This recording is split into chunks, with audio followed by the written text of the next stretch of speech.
What's up, everybody, and welcome back to After the Snap. You know what it is. Today is Sunday. I did stream quite a bit this week, so we are streaming something Sunday.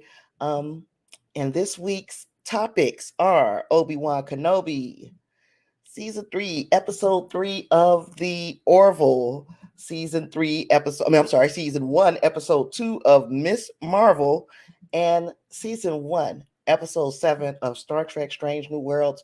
We got quite a bit to talk about. I don't know if everybody is watching these shows. If you are, please let me know in the comments that you are watching all four. If not, let me know, which one I can remove from off of my list.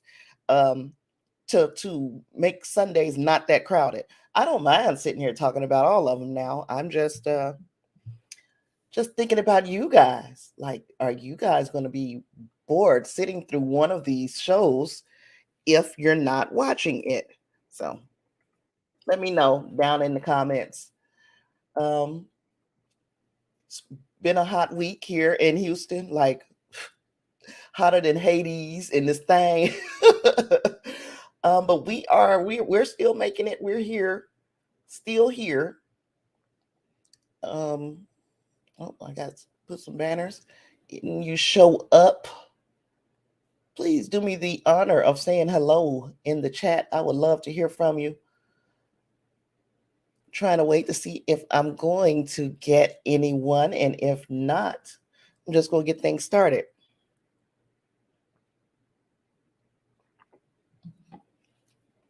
This season, and I'm gonna go out on a limb and say that this is going to be the only season of Obi-Wan we'll get. I can't particularly see us getting more seasons of Obi-Wan Kenobi. There's such a limited time between the end of Phantom Menace. No, not was it Phantom Menace?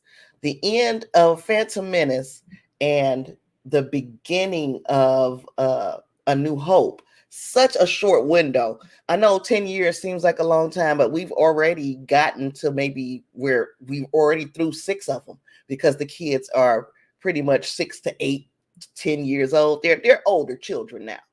They're not little babies anymore. So we're almost at the end of the amount of time that Obi-Wan Kenobi spent on Tatooine, waiting to approach Luke Skywalker and start his training.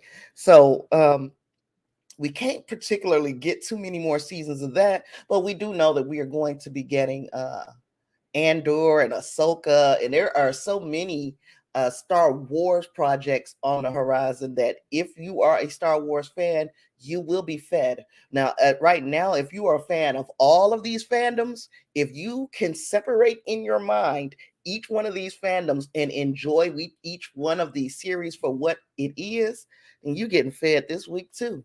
You are being well fed. Uh, I'm actually forgetting because I don't know how many fathers I've got in my audience. I'm going to say Happy Father's Day. If you are a father and you're out there with your kiddos, have a great day. Also, if you recognize Juneteenth, happy Juneteenth. That is a celebration that I'm guessing that is starting to catch on nationwide. I'm really happy about that. So happy Juneteenth to you all. And let's get into what Obi-Wan Part 5 was about. Obi-Wan plans his next move as the Empire slowly begins to close in around him. Now, as Vader tries to reach out to his old friend, Obi-Wan attempts to reason with Reva in order to save the path. So, we know that at the end of the previous episode, Obi-Wan and Leia were in like this underground railroad for people who are force sensitive, who are trying to escape the the help me the Inquisitors and Darth Vader. So they're trying to escape them, and they went to this underground railroad of sorts, where you could see that all of these Jedi had come and gone before Obi-Wan. We saw also a collection of lightsabers, where I guess the Jedi who went and moved through the underground path were leaving their lightsabers behind because they didn't want to be caught with one, because I guess that's a dead giveaway that they are a Jedi. If you walking around, if you walking around with a lightsaber, you're probably a Jedi. So that's something else that happened in this episode. We saw them trying to reason with Reva, and by them I mean Obi-Wan. Now let's back up for just a bit and talk about the very beginnings of this episode, where we went into that flashback and we found out why it was imperative that uh that Hayden Christensen was cast as Anakin in this, because they were doing a de-aging sequence. And yes, they pretty much de-aged Ewan McGregor and Hayden Christensen so that they would look like their oh, look at there. Angus is in the house. Angus says a true Jedi needs only the Force. And we're seeing that because there was a lot of times that Obi Wan Kenobi could have just used his lightsaber, but he did actually command the Force. So I get that. And I also get that on the other side as well, because we know, if you didn't know, now you know, that Darth Vader can ruin you, end you, without even pulling out his own lightsaber. He killed, well, we're getting ahead of ourselves. We're getting ahead. But yeah, we saw Hayden Christensen's Anakin and Ewan McGregor's Obi-Wan having a training session. And in classic Anakin fashion, every shot was a kill shot. Every shot, he was trying to make each one of them count. Obi-Wan is trying to explain to him, or re-explain to him, because this is something that he didn't know, that we are using our lightsabers to defend. We don't go on offense with our lightsabers. So it was becoming really clear at that point in history that something was going on with Anakin. He could easily be swayed to the other side of the Force, because he overdid it every single time, and that would be the end of him every single time. And Obi-Wan pretty much told him that basically it's over.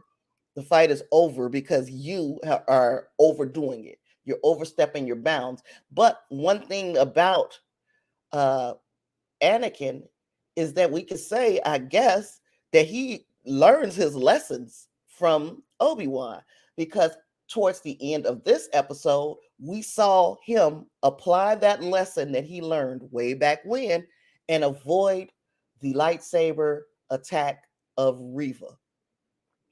Big things happened in this episode. So now this lightsaber attack of Reva, it was she thought that it was a well thought out attack. She basically pretended all this time to be on Vader's side, when in all actuality she wanted vengeance for what happened on the day of Order 66, and she wanted to avenge all of the friends that she lost. She also wasn't very happy with Obi-Wan about this situation either. She could kill him because she feels like that he let the younglings die. But at the end of it all, Reva goes to make her attack on Darth Vader, and he senses it. And without pulling out his lightsaber, he used the Force to whoop Reva's ass. And I was very impressed by that sequence. It was like it made me far more terrified of Darth Vader, especially now, like in this series. Darth Vader really is a menace. He moves with such purpose, and he's going for the kill on not just people who are a threat to him, just people who just happen to be around. He is going for the kill. He will do whatever is necessary to draw out the person in this case Obi Wan Kenobi, that he's after. I thought this was such a good way of showing uh, the sheer power of Anakin as Darth Vader, and also the way that the lessons that he learned from Obi-Wan were still being, there was still ruminating in his mind. He was still trying to feel the understanding of what Obi-Wan taught him all the way back in our first movie. I enjoyed that. Let me know if it was any part of that that you enjoyed more than others, because I really thought this was far better than the episode that was right before it. Oh, far better. But we know that the big deal is that next week is the final episode. We want them to stick the landing. We don't want to revert back to the other past episodes and some of the tropes that were used, because it just looked tropey. It didn't look like a lot of thought was given to making the situations that they found themselves in make sense. This episode actually made a lot of sense. We had deduced way back in the beginning that this is a possibility. This is where we could very well be right now in the series. We made that deduction, and getting here was the challenge, you know. As far as episode 5, uh okay, and Angus says Riva is heading to Tatooine to salvage her vengeance. And I forgot about that. Thank you, Angus, because for some reason, Bail Organa sends this holographic message with all the information that anybody who finds it would need to come and to attack him, and also to find out where Luke is being hidden. He gave all the information. I'm like, why are you telling them this? So that was one of the things that Riva is basically, she's living for this, just to go and get Luke. I don't know what she's gonna do to him. If you got a idea of what her plan is that going to be her way of drawing Obi-Wan back to Tatooine, or what is her idea here? Or will she use that child as bait for Darth Vader? I'm wondering how this will salvage her vengeance. If you got an idea, Angus, let me know. But I know that's what she's doing. Yeah, she's definitely making the next move, and this is what she's living for at this point. She she was impaled by the lightsaber, but I think she already had modifications, so there she didn't hit they didn't hit any organs. I'm supposing she could get more modifications done that would help her on her quest, her next part of her quest. So there's that. We lost Tala. Rest in peace, Tala. Pour out a little liquor for Tala and the robot. I forgot his name. But rest in peace to them. We knew that it was a big possibility that Tala and Riva could go in the series, and we've already seen Tala meet her end. And now I'm trying to figure out if Riva is going to meet her end, or will we see her again in um, future series. So yeah, let me know what you think.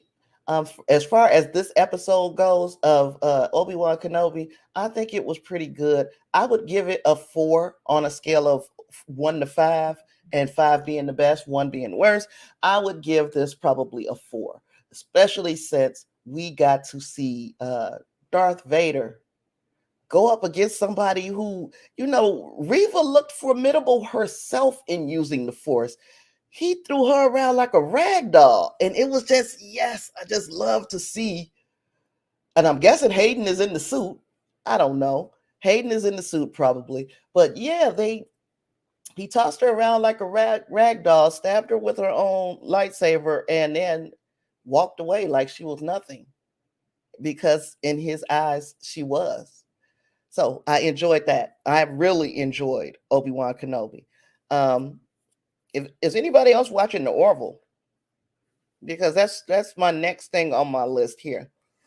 And if let me pick up Angus. He got something else for me here.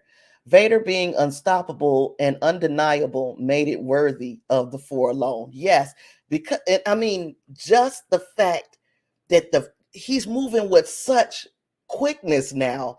Like he used to walk slowly and get to where he was getting in a slower manner. Now Vader looked like he's gliding across the screen, and that uh unstoppable force of Darth Vader in that moment, in all the moments, because he almost yanked, well, he did yank that cruiser out of the sky. So that's number one, that kind of force, that kind of power. But then secondly, the way he toyed with Reva was just it was disrespectful. It was just plain disrespectful the way he did that girl. But I enjoyed it. I really and truly did.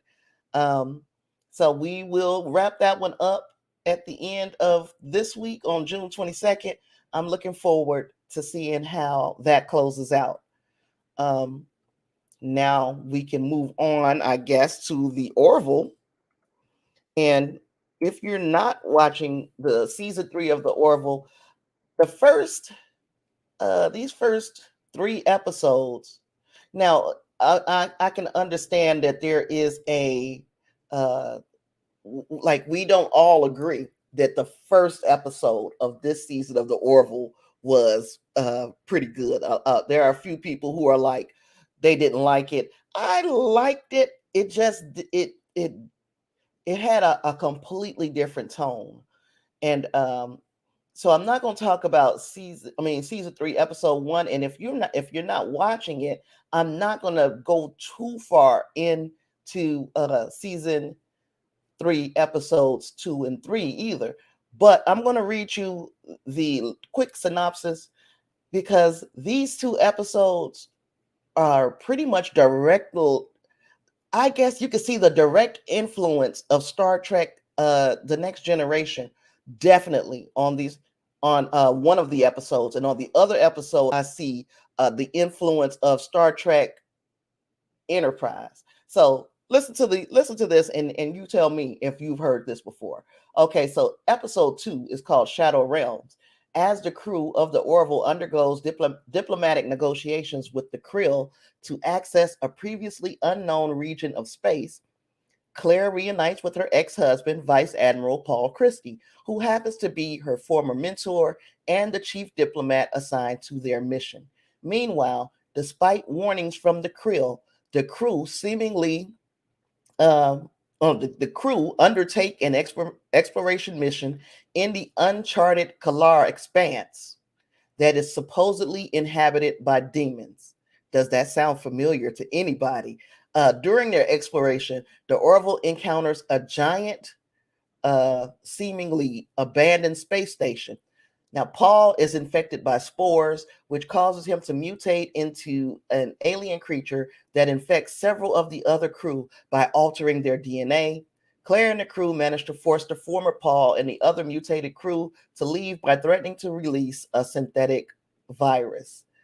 And then at the end, following that showdown, Claire and Isaac begin repairing their relationship. Now, that to me sounds just like the episode when Enterprise, on Star Trek Enterprise, when the Enterprise went into the expanse, and against the warnings of the Vulcans and to Paul and all those basically zombie kind of Vulcans that were in that expanse, this episode of the Orville reminded me so much of that episode.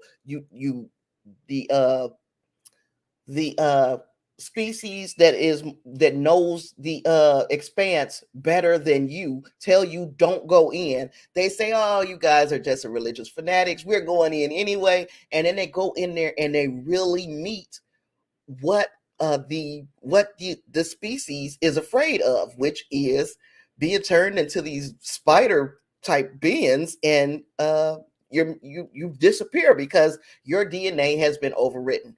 I thought that was a very obvious to me callback to a Star Trek Enterprise episode. And there's of course demonic spores. You can actually think about another, was it a TOS episode where the spores in several times have taken over people's bodies on TOS and made them act or behave in a way that was not uh the way that they normally would. So I thought that was a good episode. I'm not going to break it down too much, but you guys pretty much know. I've given you enough to let you know whether or not that episode would be a fine one to watch, and I think it would. I think you guys would enjoy it. Possibly. I wish my phone was shut up because it didn't make a noise the whole time I wasn't on, and now it making noises. Then we got the episode 3, which is the episode that we just watched, called the Mortality Paradox. And this one gives me TNG vibes because, okay, a strange signal leads the crew to the Naran 1, a world previously believed to be desolate and uninhabitable, only to find a vastly populated world with contemporary technology. Ed takes Kelly, Tala, Bortis, and Gordon to the surface to investigate, and they found themselves caught in a series of increasingly strange and dangerous situations where they each have a brush with death, culminating in a scenario where the Orville is nearly destroyed by a Kalan group of immortal beings, one of them having disguised herself as Tala. From the multiphasic world the crew discovered 2 years ago. Their civilization has advanced 50,000 years since they last met the Orville, and it's revealed that they subjected the crew to the scenarios to help themselves understand mortality. As their society had begun to stagnate, they wanted to know what it would be like or what a person feels like when they are close to death, and they put the Orville crew in all of these situations that made them close to death so that they can experience it for themselves. Now, 2 episodes of Star Trek TNG. One of them was the Nagilum episode, and that was the one where Nagilum, which is Mulligan spelled backwards, Nagilum was basically doing things to the crew of the Enterprise because he wanted to see how they would react. And then also what Angus said, shades of Q. They now have got their own version of the Q. And you know, a lot of the Orville is lifted straight from some of Star Trek. We have Bortis, who is, oh gosh, a Mocklin. He's a Mocklin, and that will remind you very much of the Klingons. Then we have their arch enemy here of the Kalan, who would be their version of probably the Borg. And now we have this group of people that we met in this episode who would remind you very much of the Q continuum. So now we're starting to get a feel that this is being lifted straight off of TNG. And Angus says, yes, Orville has been a love letter to Star Trek from the beginning. And the crazy thing, in the beginning, I didn't like the Orville, and it's because the jokes were a little crude. They relied too heavily on just the crude humor rather than having these great stories, which is where they are now. But now I can honestly say that this is definitely an ode to Star Trek the way we came up off of it, and I'm enjoying it. I'm enjoying it. They got a bigger budget, as it was pointed out. Hey, brother, how goes it? Happy Father's Day. Glad to see you, sir. So yeah, we get to see yeah, that's my bro, Angus. But yeah, we get to see the Gosh, I've lost my train of thought. See what you did, bro? Good, sir. I'm glad.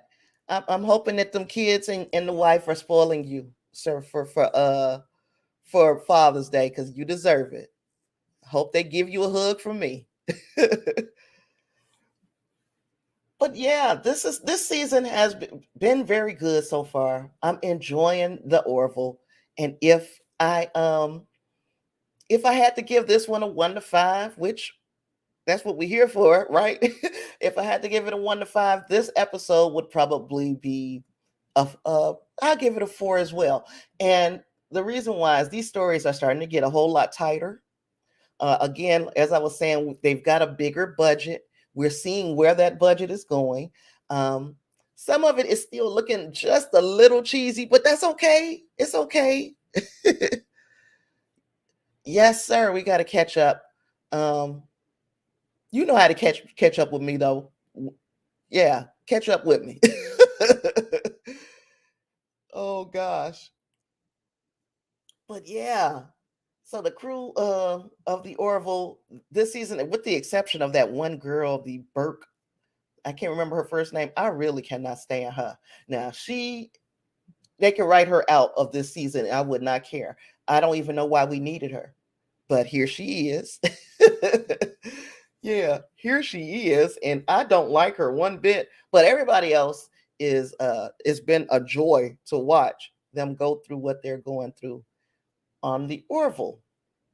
Now, because we are halfway, or I'm guessing halfway, we're midway through what I got going on. So I'm going to ask you at this point, what are you watching?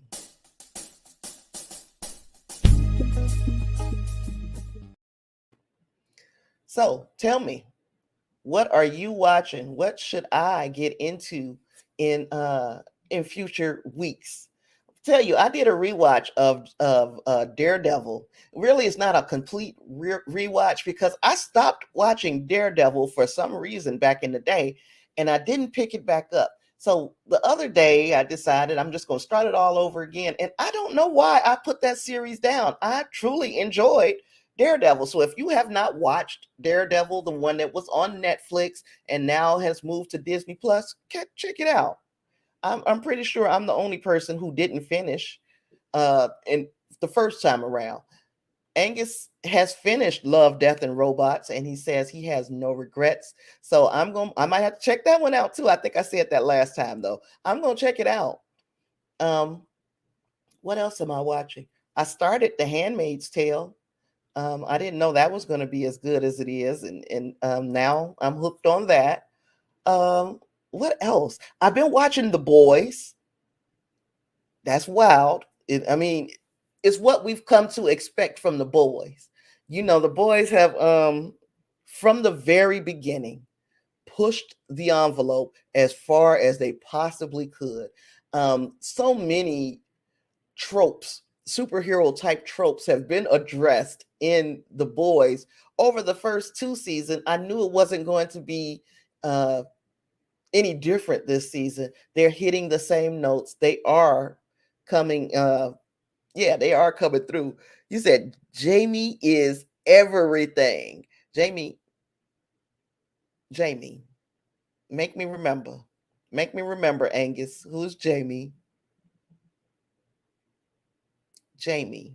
I can't remember. You're gonna have to tell me who Jamie is, Angus, because I don't have it. But I am saying that this doggone show, The Boys, is not for the faint of heart. And if you have a hang up about gore and blood, the hamster, you are so right. I forgot that hamster had a name, and it was Jamie. Yeah. Yeah, but if you could get past the gore and the sexual situations and the hyper violence of The Boys, there's a story in there. And I've been enjoying it for the past 3 seasons because I know what to expect. It's not doing anything that it didn't say or advertise. Hey, Clarence. Happy Father's Day, sir. Glad you could be here. We're on What You're Watching. We have already talked about Obi-Wan and the Orville. So if you got anything to add to those, I wouldn't mind hearing it either, sir. Um, but yeah, the boys is it's been wild. It's been a wild ride. And I don't know how many more episodes we have to go. I haven't, the way I look into Star Trek and I look into Star Wars, I look into the Marvel series. I have not checked to see where things end for the boys because I just want to be surprised. I just want to one day watch it and then know that that's the last episode. It feels good not having to watch it with a high level of understanding. I just got to sit and watch it. Happy, yes, sir, and Juneteenth. I forgot. I forgot. I did say it at the start, though. I did remember to say it then. But yeah. So I watched The Boys. I've been watching Handmaid's Tale. I watched all of Daredevil. Um, I watched an episode. I know you guys gonna laugh. I watched an episode of Murder She Wrote that I don't ever remember seeing. In this episode of Murder She Wrote, we had Angela Lansbury playing. She's Jessica Fletcher, and then Felicia Rashad was in this one as well. And they were talking about a situation where both of their ancestors, Jessica Fletcher's ancestor, owned as a slave one of Felicia Rashad's ancestors, and they were trying to figure out uh, when this guy died, how he died. And let me tell you, that episode broke me. But yes, it was a good episode, and I might have to talk about that one in a video if I can get myself to record. I'm gonna have to talk about that one. That was so timely. And even though I'm pretty sure that the reason I didn't see it is because slave stuff wasn't allowed in my home, so there's that. But this episode did something to me. It hurt, but I'll talk about it, I'm sure, in a video at some point. Um, Angus says the TV show is so far removed from the comic books now that there's no telling how it ends. And he is talking about The Boys, and I was unfamiliar with the comic books. I didn't become familiar with those comic books until I became familiar with the show. And yeah, I don't have a clue how it ends at all. I don't even want to know. I want to just take the ride. Yep. Miss Marvel is fantastic. We're going to be talking about that next, sir. But yes, so far, so good. I was telling my son to watch it, but then I was also like, it's not for us.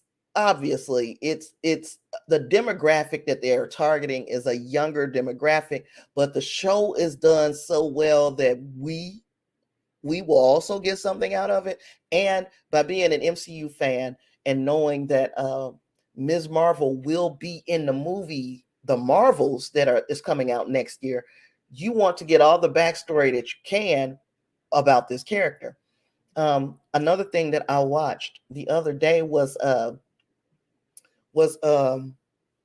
Shang-Chi. And I've been doing a lot of watching, I guess you can tell, huh?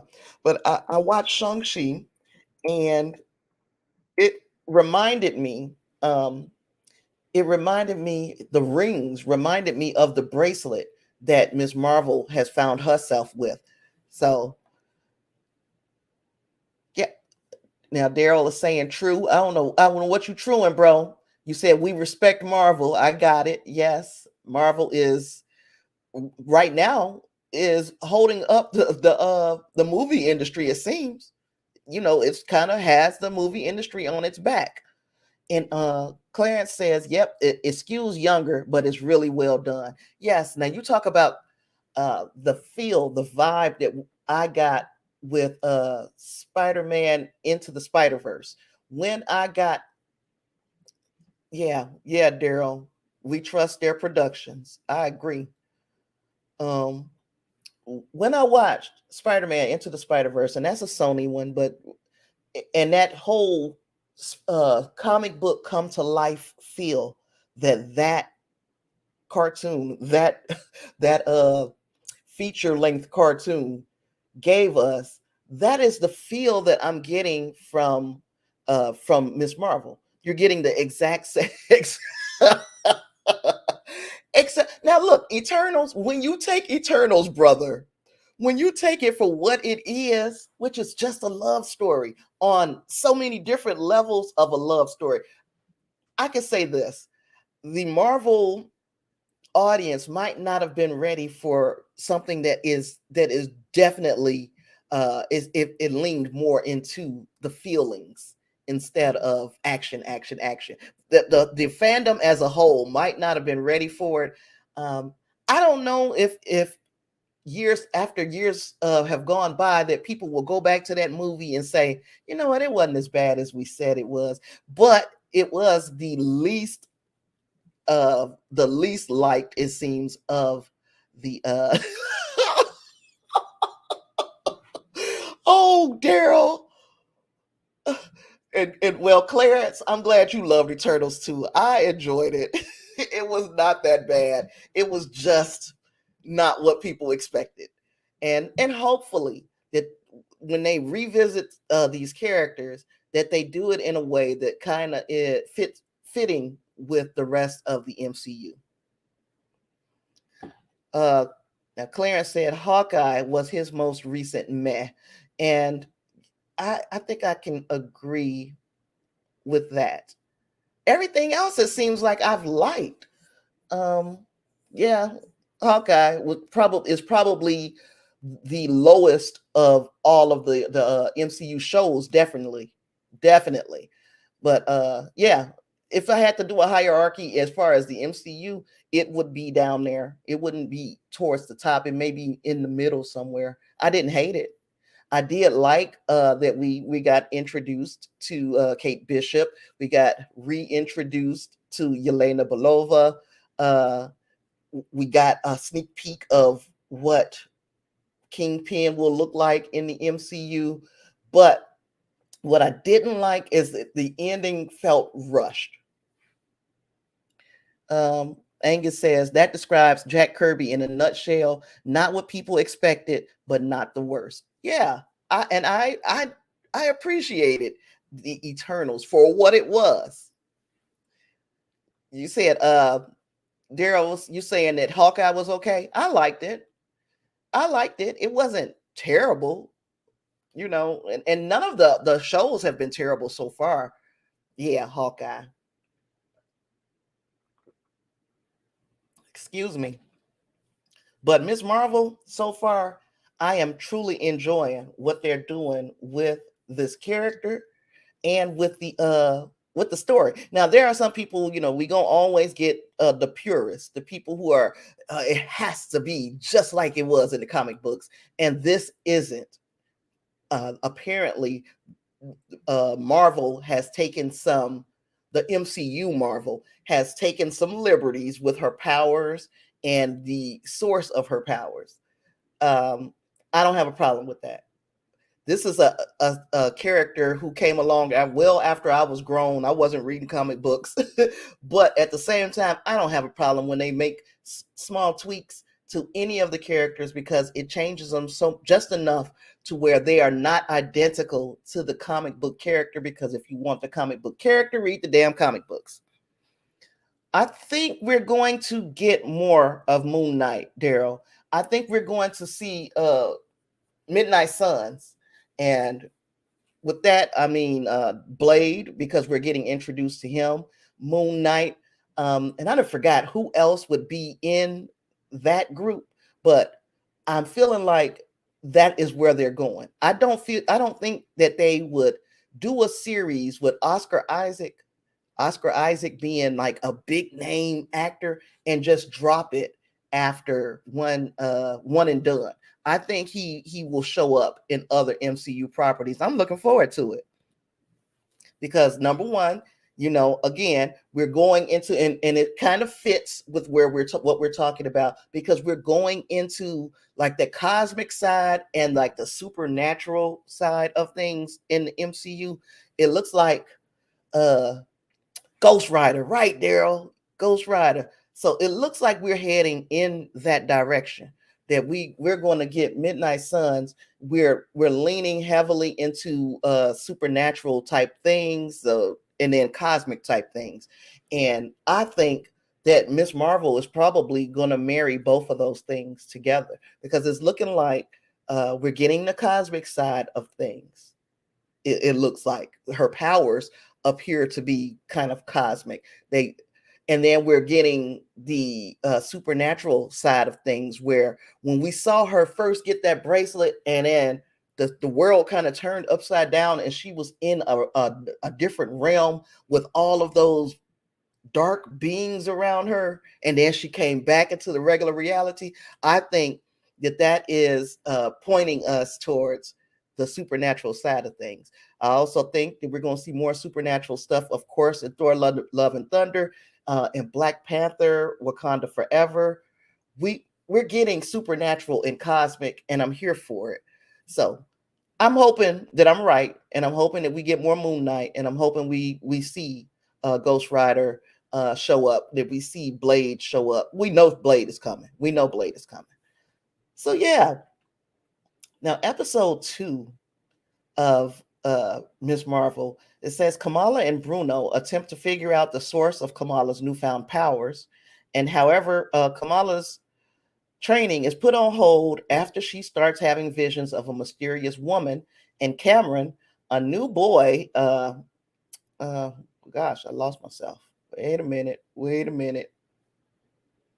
I just lost myself. Well, when Cameron shows up, he kind of distracts her from her learning about her powers, and at the end, spoiler alert, we find out that he and this mysterious woman have a relationship, as far as familial relationship. So Angus says there are 3 sources of superpowers: tech, DNA, and magic. And yeah, well, now, do you think what you call the cosmic energy, like people like Captain Marvel, who got her power from the Infinity Stone, would you call that tech? Would you call it magic? Or would you say that her DNA was rewritten? I'm curious at this point. But yeah, Miss Marvel did her thing, and we got to see her again use her powers. We're getting a lot of her Muslim heritage, which I'm fine with. Her Pakistani heritage, because they began to talk about the, oh gosh, what did they call it? The partition. I had no idea. I had to look up uh, after watching Ms. Marvel. I had to look up what the partition was. I had no idea that this is how ignorant I was to what was going on on that side of the world. I had no idea that that was even a thing, that the British just abruptly left, and left a hot sauce mess over there. That it was very interesting to learn. Uh, Angus said all of the above for Carol Danvers is why she's so potent. Okay, I can get it. I can dig it, because she is right now. She's definitely the most OP character that we've met thus far. She alone, all by herself, she made a difference in the fight with Thanos, all by herself. And it took everybody else fighting him multiple times to get an understanding of how to beat him. She made a big difference in her initial meeting of Thanos. So I get it. Um, but yeah, Miss Marvel, she uses her powers again after she does get some understanding of how it works with the hard light, as she called it. Um, and she was able to save a young man's life who had climbed up in the church tower, or the mosque tower. I'm sorry, climbed up in the mosque tower trying to get the perfect selfie and messed around and it fell out the window. So she was able to rescue him using her hard light. And at that point, after that, she noticed that she is being chased. There are drones trying to catch her, and these drones are likely from the Department of, what is it called? The department that disaster control, is that what it was? So the Department of Disaster Control sent their drones to I guess chase her down, and she runs. She sees Cameron in the car. He pulls up, tells her get in. She jumps in. She sees the lady that she has been having these visions of, and finds out that that is Cameron's mother. Now, I don't know at all what's going to happen in this series. I have absolutely no clue. I don't know any of the backstory of Ms. Marvel, not very much anyway. I know some, but not a lot. So this is another series that will be, I guess it'll be a surprise to me, just as big a surprise to me as it will to most people, because I don't have any clue about this character, and I'm not going to look into it. I am just going to just take the ride with Miss Marvel. Now, I could probably surmise different ways that it might fit into the greater MCU, but I don't know. I don't have any idea what this is going to be. Um, Angus said those drones look an awful lot like the Stark drones from Far From Home, and I didn't get a good look. I'm gonna have to look at it again. I didn't get a good look at the drones. I just know they were there, and she was trying to outrun them. I'm also trying to figure out like how far her powers go. Like she doesn't have superhuman human strength. It doesn't appear, but then she's able to catch people in her hand when she makes it bigger, which would mean that that hard light does give her a little strength. I don't know. We're gonna have to see. Both episodes of Miss Marvel so far have been pretty good, and I would give both of them, since I didn't talk about them before, 4.5 on that 5 point scale. They are beautiful to look at. We're learning far more about Kamala Khan's power set and how she will move forward in like Young Avengers when we get that. And then also we get to see a normal Muslim home. Like not something scary where we were seeing little terrorists being made. We're not seeing that. We're seeing what an average normal Muslim home would look like. And guess what? It looks a whole heck of a lot like our home. So we can stop with those types of stereotypes that every time we hear the word Muslim, we think extremist, and they're not all that. Um, Now, Angus says when she gets bigger, she gets stronger. She has a proportional giant form in the comic books. Here in the show, it'll be like a mech suit made of hard light. Okay, makes sense. You said her dad is scary in his old way. What was scary about her daddy? He kind of just weird. He tried too hard. Well, I mean, it's looking like Mama got super. Mama is quick. Mama moves at the speed of light. I think. Mama got powers. Dad probably not so much. The men don't seem like they're ones to worry about, but Mama got some kind of powers. Yes, she does. Uh, but I'm enjoying it. Whether or not whether or not it was aimed at me and my age group particularly, I am enjoying it. So, and I hope you guys are too. It has been it's been a good first 2 episodes. I hope it continues on that trajectory. Last but not least, today He does have an awesome beard. He said her brother's beard is some kind of supernatural. Yes, he has an awesome beard. He's a handsome young man, very handsome. Um, yeah, and he has a very pretty. What is her his fiance Taisha? I think she's a pretty chick as well. Yeah. Last but not least, man, season 1, episode 7 of the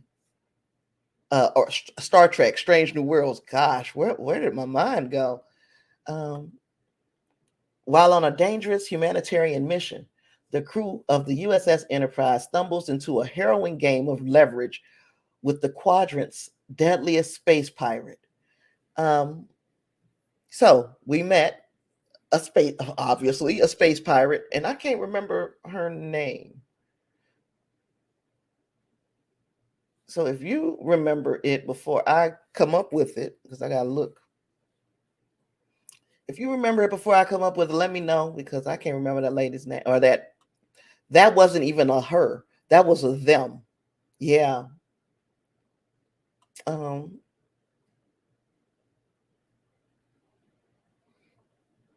I'm trying to find this lady's name, or this person's name. Doctor Dr. Aspen. Angel. Yeah, Angus. Angel. But she initially introduced herself as Dr. Aspen, and she was saying, we need to resupply some colonists on the edge of Federation space, and nobody else wants to help. And Christopher Pike was like, we'll help.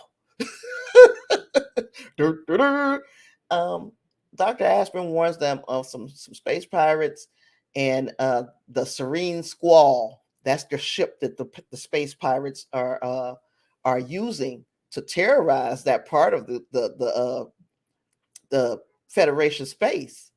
So, anywho, we end up being, I guess, tricked and trapped by these space pirates, and most of the crew, in fact, damn near all of the crew, have been kidnapped. Clara says, like their character a lot, got a bit campy at the end. Yeah, I think they decided we're going to we're going to lean into the mustache twirling. Yeah, but I enjoyed their performance, and to think, or I think that I know that we'll see them again, and that makes me happy. That would be a recurring character that I think we might see again. But anywho, so everybody who had been kidnapped by this pirate ship, they walked into this trap. The pirates take over the Enterprise, and we find out that the leader of all of these pirates was Dr. Aspen, also known as Angel. And what she wants is her boo. She wants her baby back. She wants to rescue him from the Vulcan Rehabilitation Center that T'Pring is part of. And T'Pring is called, and Angel says, hey, I got your boo. If you give me my boo, we can make a trade here, and you'll get him. Yay, everything will go in happily for both of us. My boo is named Xavier Zavarius. I think that was his name, Savarius. So T'Pring is she is actually thinking about making this trade until Spock and what's her name, Nurse Chapel, pretend to be in a little extra relationship, and that means that T'Pring can walk away without feeling like she is what was the tie-in, Clarence? Tell me, what was the great tie-in? Yeah, she kind of they get an opportunity to explore the humanity, I guess, of Spock. But I'm gonna tell you, this is gonna be a take that's probably not a popular one. Um, I I think that a lot of the appeal of Spock, and I mean this the sex appeal of Spock, was the fact that he's unattainable, that he couldn't be caught, nobody could get him, and they are making him into just a classically sexy character. Not that that's bad, but they're leaning into it far too much to me. Stan, I see you, Angus and Clarence. Yeah, but they are doing a great job with Nurse Chapel. I can agree with that. A great job of giving her character some weight. Yeah, now she's got a personality. It's not just I love Spock. It is I have an existence without Spock, but it looks like to me this is how she falls for Spock, because they become such close friends, even though he is still kind of aloof. So maybe we'll see how that situation moves, goes on moving forward. Um, yeah, the only thing I could think of is just to that he realizes that she's starting to be attracted to him, and then he just really stops messing with her. That's the only thing that the only way that I could think that relationship goes from what we're seeing on Strange New Worlds to what we see on TOS. There's no other way we can get to them being that far apart in TOS when they're so close right now. But we'll see. He said, "You love Spock almost spit taking his wine." Yes. When T'Prig is like, we will we will explore some of the human sexual acts. I thought a lot of that was uncomfortable. It would have been uncomfortable for Spock. Yeah. Um, and this week was the first time I think that we saw Pike's hair move. Like he got mussed up. I thought that was cool because he always looked so picture perfect, and then he this time his hair was kind of mussed up. I liked it. He starts this mutiny on the pirate ship. He started it too easily, but it's just like any other Star Trek of that era, which is that was extreme camp. That just we're going to lean into how quickly we can just start throwing out little suggestions and get this crew to turn against the acting captain, and until they get to the point where now Pike and his crew have taken over their ship. I enjoyed it. um yeah, what else? This whole out of the box way of separating the crew of the Serene Squall. Um, we saw Pike once again do it by committee. He wasn't the person who was just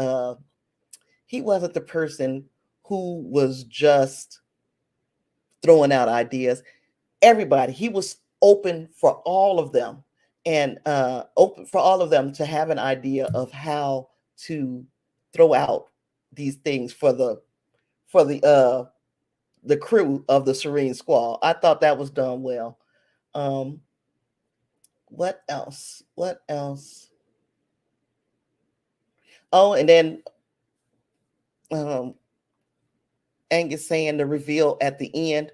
Yeah, so this Severius, this Vulcan that Angel is trying to get back to, Habu, turns out that this is likely Cybok, which, okay, he said this is it's probably his half brother, Cybok. And yeah, that kind of put me back on my heels. Like, oh my goodness, we're getting some Cybok mention in this thing. Um, the only problem I have with that, I guess I don't have to. I don't have to have a problem because you would think the Cybok would know Burnham, and Cybok would not be uh, told that he has to be quiet about having a sister. The only person who knows that he has a sister and that he can't talk about her is Ambassador Sarek and Spock. You know, as far as the family goes, and them and his mother, as far as the family goes. So how do we explain Cybok being around and we never hearing about him from Burnham or from Spock, even though he was told to stay away from him? I don't know. We're gonna have to find out. I have to look at it and see how they are going to make Cybok being in this make sense. Um, I'm glad they're doing it. And they also brought Stan, like you guys said. Stan came into the picture when she just briefly mentioned his name, but we know now that Stan is working with her at this Vulcan Rehabilitation Center, and that is probably where they get close and how she makes the decision that that's who she would prefer to be with over Spock because he's got more time for her. Let's listen to what Angus says. According to Roddenberry, Star Trek V wasn't canon, huh? And Cybok had another mother from Spock, right? And Sarek wasn't part of Cybok's upbringing. Okay, well that makes sense. So he just lived with his mama, but Spock was aware of Cybok. I get it. I got it. That's good. I'm looking forward to seeing how he plays into things moving forward, and if he will be recurring, kind of like I believe we're going to see Angel again. I also believe we haven't seen the last of the Gorn. You know, there are certain ones that I believe we're going to see again, and then others that we will not, that the story will just fall by the wayside. I wonder when we get Cybok, will he be a recurring foe for Spock? And yeah, I don't know. I don't know. I do know that yeah, and another thing that I'm unsure how to feel about, and that is the relationship between Spock and T'Pring, because I was under the impression that it had been some time since he had seen T'Pring, and now we're seeing her far too often for their relationship to have stagnated in the way that we saw by the time it gets to TOS. I was kind of expecting this too, Angus, but then you say you're expecting another Harry Mudd episode. I was kind of expecting it too. I would not be shocked if they get Rainn Wilson to come back and play Harry Mudd again. I thought he did a fantastic job with that character when he did it for Discovery, and especially the second time we met. Was that the second time we met Harry Mudd? When he was re-entering the Enterprise over and over and over and killing Lorca like 100 times. Okay, Angus says it's still 10 years between Strange New Worlds and Amok Time, which I guess that makes it safe. But then it also says to me that we should see Spock go through if it's, well, no, it doesn't necessarily. Yeah, if it's 10 years, and the only reason he went back to Vulcan was because he had to kind of consummate his relationship with T'Pring. What are they doing now? Because it looks like there's some consummation going on. I mean, T'Pring is he and T'Pring have been getting down. Now I understand that they can be physical with one another outside of their Pon farr, but we would have to see him go through it at some point during Strange New Worlds for it to be 7 years, because he's going through it every 7 years. I don't know if you guys are understanding what I'm saying. We would have to see it at some point in Strange New Worlds.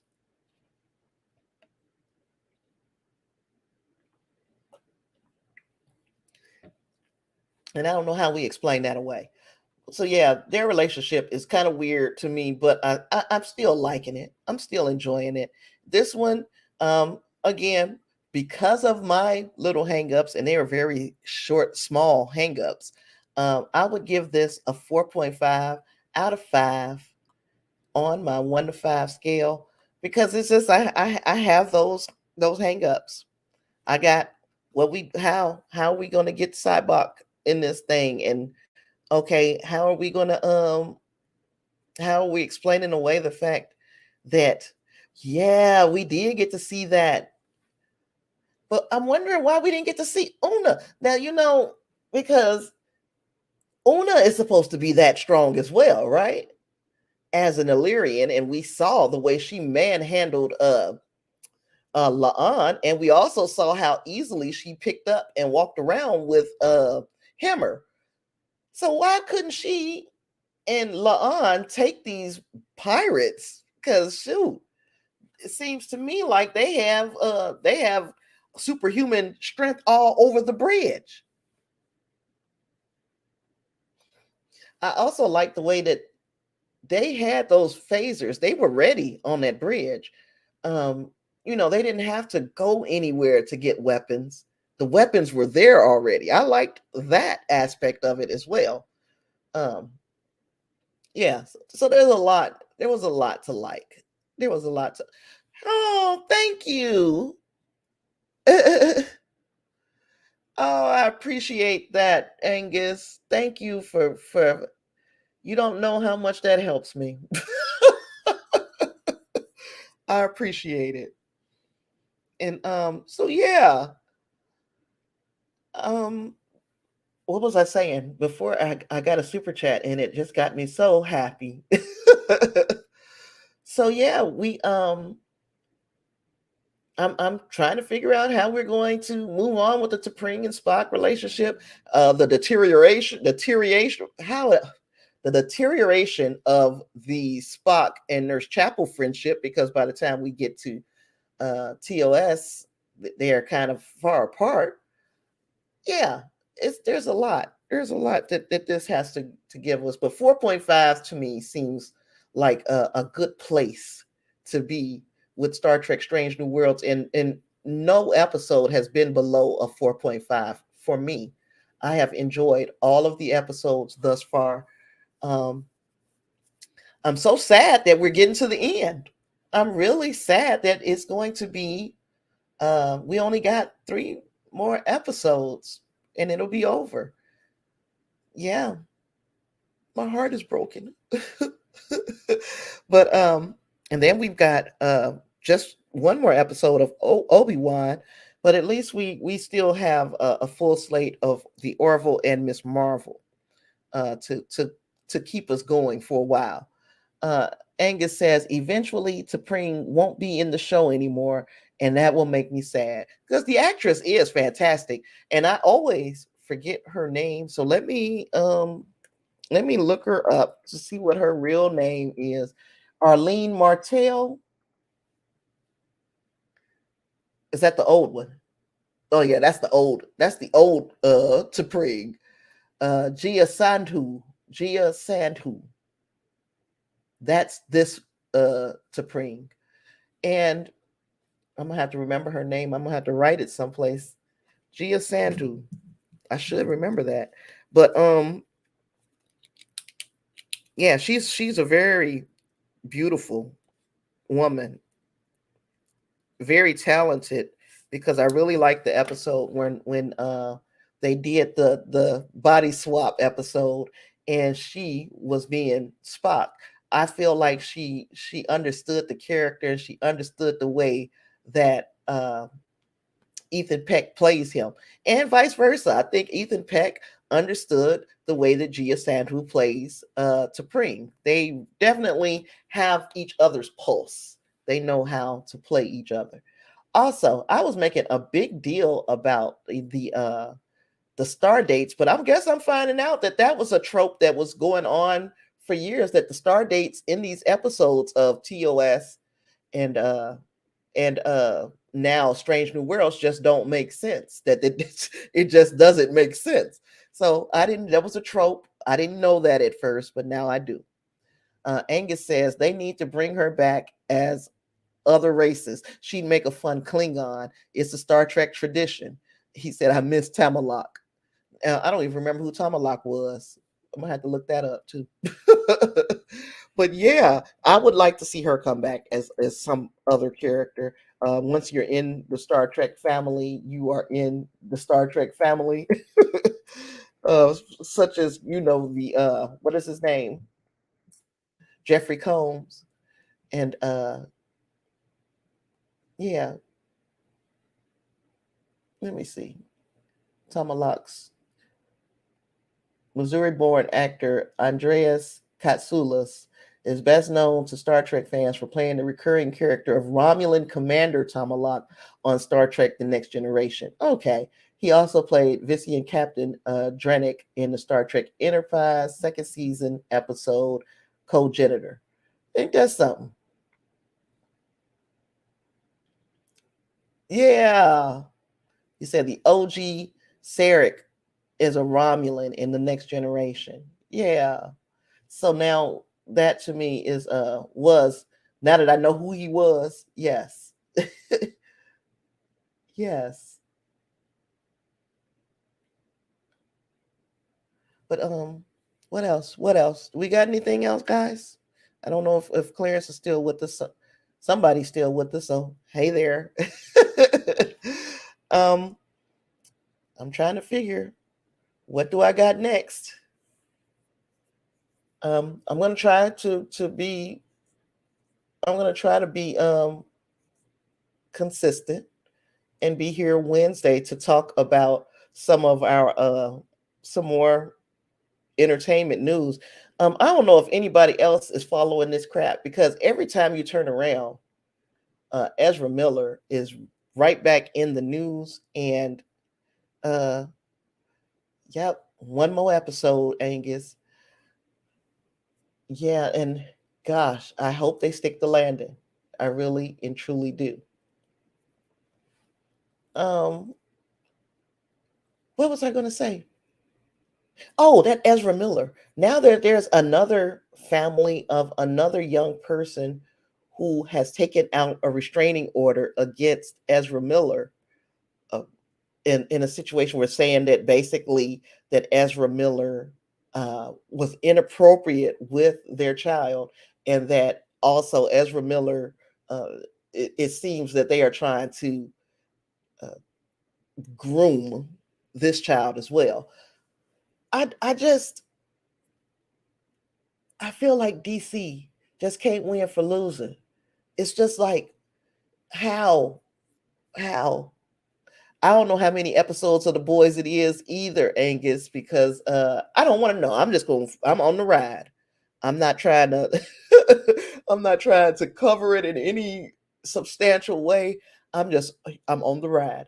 Now, and I can't even remember, like, what is a normal season? Is it like 10 episodes normally? Um, I'm excited to see where things go. I'm glad that I got one answer to a part of my question about Black Noir. Um, I I now. Oh, thank you, Clarence. I appreciate it. You guys have really don't realize how much you just helped me. Thank you. um, Angus says Ezra's in trouble again. What a flashpoint, right? Ezra, yeah, this new situation has them uh basically grooming another 12-year-old. Now, again, this is an allegation. This has not been proven in a court of law or anything like that, so take it with a grain of salt, okay? um Angus says DC just needs to sit down and have a good budget to make a good movie with decent actors. And at one time, now I never was too big on Ezra Miller being the Flash. I never was. Uh, I thought that they did an admirable job in the Justice League, both cuts, but this was not like a dream casting of this character. I thought that this character should be more like Grant Gustin, and I'm saying that because the metabolism of Flash is supposed to be so high that he would be long and lanky. You know, he wouldn't be he wouldn't be a he wouldn't be the Ezra Miller type. Clara says, Heard Miller, DC can't catch a break. They sure cannot. I just, I don't, I don't know what they've done wrong. Like Amber Heard, I don't know if that, yeah, the Black Adam trailer now. Clarence, you are correct. And we talked about this on the Discord.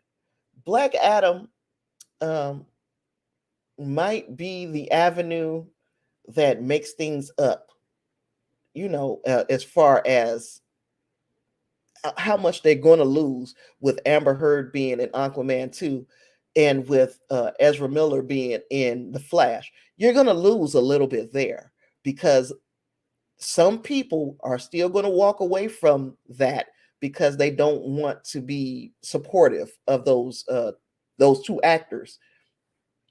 But so far, Momoa is still solid, but Amber Heard is going to hurt his movie. Right now, The Rock is who you kind of have to, like we always say, or at least I always say it, you want to put booties in seats, you get Dwayne Johnson. And not to mention that Dwayne Johnson is the perfect person to play Black Adam. The trailer looks good, and they're gonna have to hope that it overperforms and that it will also make Shazam overperform. You need that to overperform to make up for all of this mess that they've got going on with these two big properties, and then maybe moving forward they won't have these problems. Claire says, do you think they will digitally remove Heard? I'm going to say it depends on how much her character plays into the story. If it's going to leave a hole in the story, I don't think they're going to remove her. If she's only in there a couple of moments anyway, then yeah, scrub her. You don't want to take the chance of the whole movie going to have to go in the garbage, basically, because you got this one person in there that people no longer support. But yeah, I think that if she's only in it on the periphery, yeah, scrub her out. I don't know why we wanted her in it anyway. It should be more now about Aquaman and Manta, Black Manta. That's who we should be concentrating on, to me, at this point in the Aquaman story. We've told the story with Mira and his brother and all of that. We can move on from that storyline, and yeah. Now, The Rock, yes. Then what is the Zach? What is the guy that plays Shazam's name? Zach. Gosh, what is his name? Now I gotta look it up. Shazam. Zachary Levi. Yeah, Zachary Levi. He's been unproblematic. We haven't had any issues with him, right? So we can lean into more Shazam. Hopefully, they get this Batgirl movie right. Now that they're not putting it directly on HBO Max, they're putting it in theaters. Hopefully, they get that right, and give them something to look forward to as far as characters moving on, because we can fix Flash. If even if you have to use this entire movie with Ezra Miller by the end of Flash, because this is a multiverse story, any other actor could fall from out of a multiverse and be Barry Allen, any other actor. And I think that that is the avenue that they should take. They should just get another, if you have already filmed this movie, the only thing that you were doing is like post-production at this point. And Ezra Miller is the center point of this movie. I don't see how you could get him or them out. Um, Amber Heard might be easier. But Ezra Miller, I think they stuck with that. And yeah, so we're going to have to see how Shazam performs, how Black Adam performs. I really hope that the writing is tight and that they did what they need to do to make this a great movie, and not just reliant on the fact that it is Dwayne Johnson. Because I've seen some great trailers.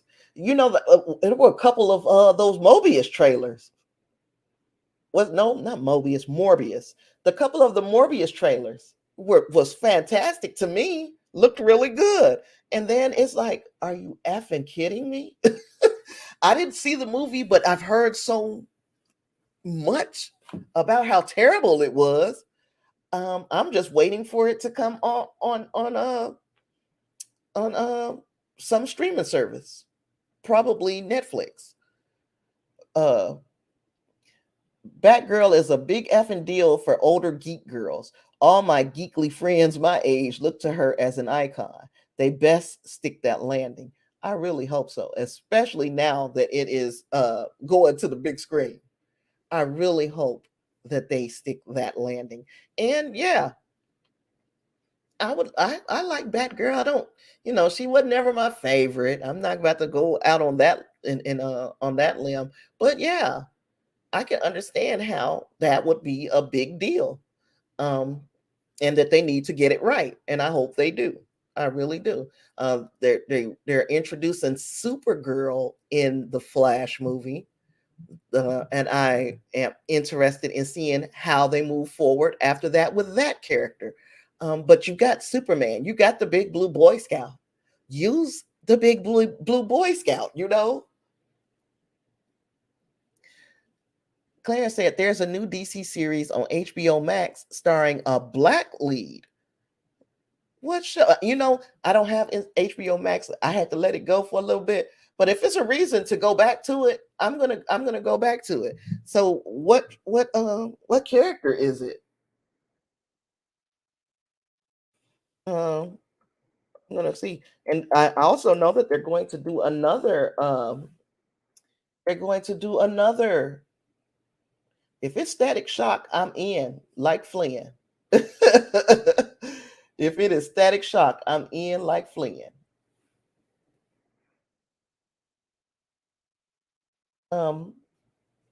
Naomi. Okay, so that was the one. Um, that was the one that was on the CW. So did they take it from the CW and put it on HBO Max? Yeah, it was on the CW, and it was I think Ava DuVernay. Ava DuVernay. I'm not 100% sure. I think that she was behind that. I'm gonna look it up to be 100% sure, but yeah, it's not old. It was only one season. This was the first season, and they decided that they were going to cut it after this season, and then I guess it was just too much for the budgets that they have. It's not old though. It's got one season behind it. Let me see. Ava DuVernay's superhero drama Naomi will not be back for a second season on the CW, but that doesn't mean that it won't get picked up by HBO Max. So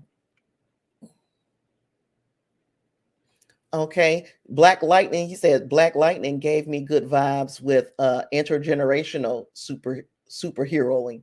And I liked it for the first couple of seasons. I think I fell off after a while, and it wasn't anything that the show did. It's just, the way going in between seasons, that period of time, it's easy for me to forget.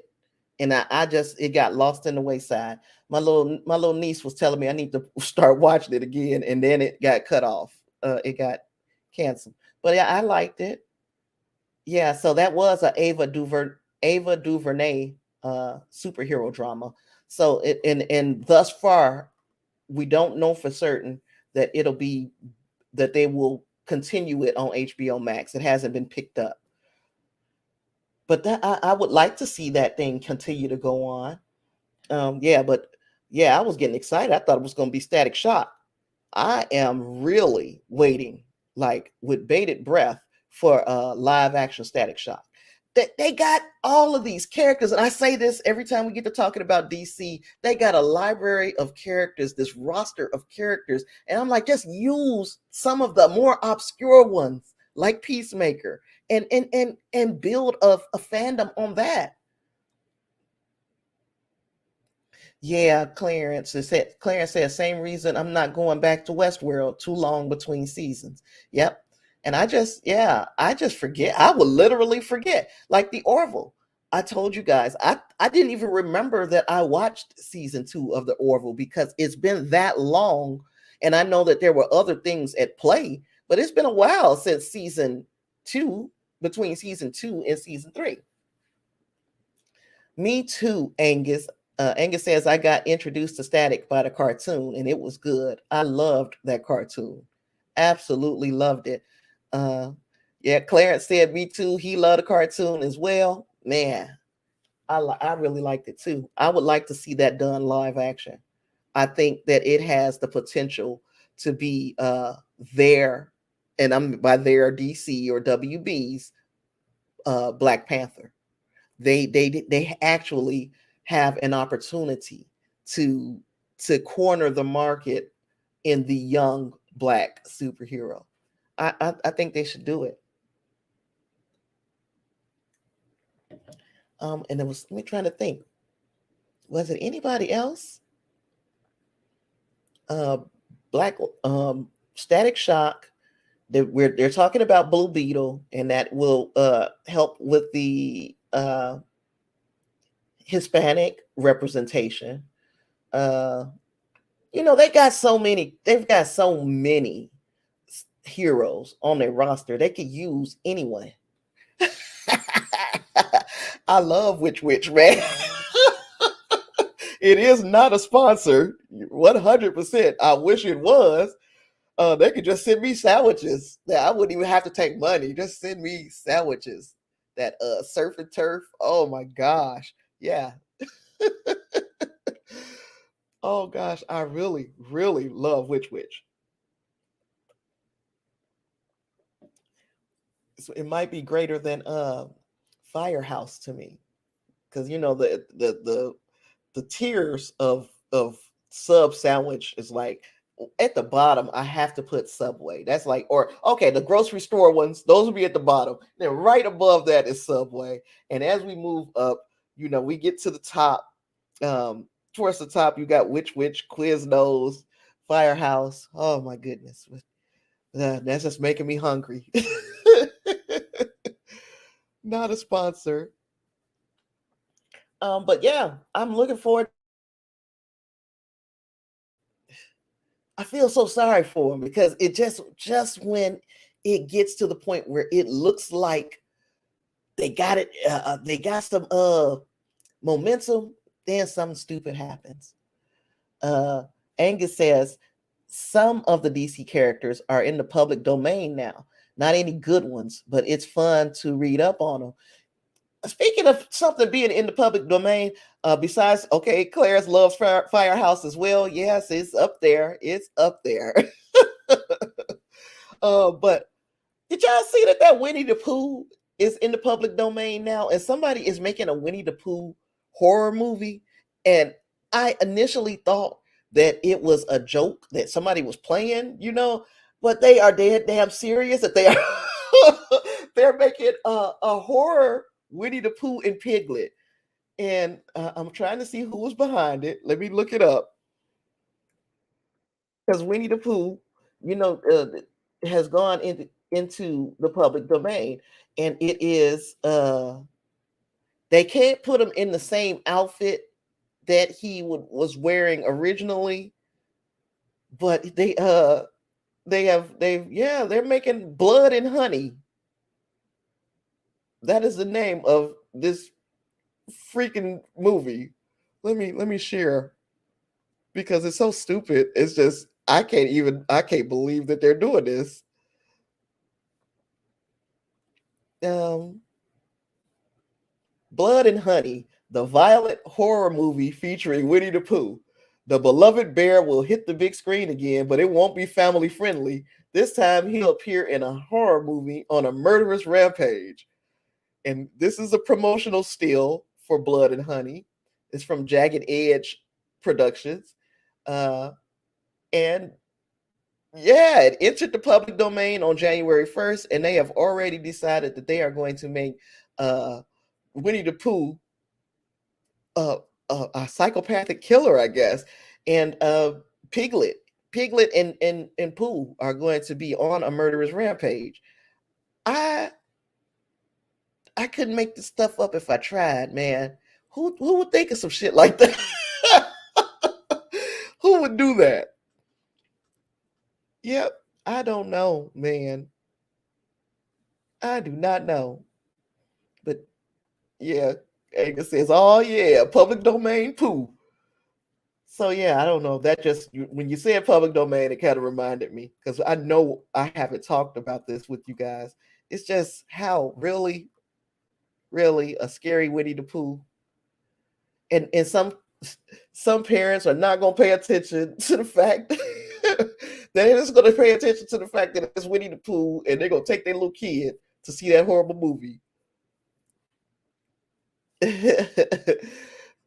Edgar says, I would like to point out that Pooh is a bear and Piglet is made of bacon. But I mean, what kind of bear is Pooh? Because some bears don't even eat meat. Ain't that right? They don't eat like they're vegetarian. What do you call it? Not vegetarian. Herbivores. Yeah, vegetarian. Oh gosh. Okay. So yeah, Pooh and Piglet are no longer going to be family friendly, not in this movie at least. So, and there are certain rules that they have to stay within, like they can't put Pooh in the same little shirt that he would normally wear. He would have to be wearing something different. So yeah, we go see. That's why I guess that's why Pooh this Pooh got on a flannel and some overalls. Oh, how stupid. Oh, you said pandas are the only bears that exclusively eat bamboos. The rest of them love bacon. I would have got towed up by a bear there because I thought they wouldn't eat me. I thought they would maul me, but I didn't think they would eat me. Well, I'm glad I ain't out there in the woods up against no bears because I would have been killed. Okay, well, I don't have anything else, guys. It's been fun. We did an hour and a half today. I guess I'm getting my stamina back where I can sit here a little longer than than an hour. Um, yeah, getting my mojo back, guys. I appreciate you guys for being here with me. I'm going to try to be consistent and be here on Wednesday to talk about the mess that is the entertainment industry. Congratulations to the Golden State Warriors. Also, didn't watch the games, but I could have. I didn't realize that I could have, but I could. Uh, okay, you said most bears don't fear humans. but they know enough to recognize us as being too dangerous to eat unless they are super starving. So these bears, if a bear come after me trying to eat me, then that bear been hungry for a minute. I got it. Yeah, and I guess yeah, we will come across as like the alpha predator to these animals, unfortunately, poor animals. Yeah, but anywho, I will see y'all in the next one. I appreciate the super chats and the support. I really appreciate it. And yeah, we're gonna be back here Wednesday to discuss the entertainment industry. And hopefully it's some good news. It's not all bad news. With all that being said, I've got nothing else. It has been fun. Oh, look, wait a minute. We got one more piece of information from Angus about bears. And he says late autumn to early spring is the most dangerous time to see a wild bear. Bye, Tasha. See you in Discord. See you later, alligator. It's been fun. Peace.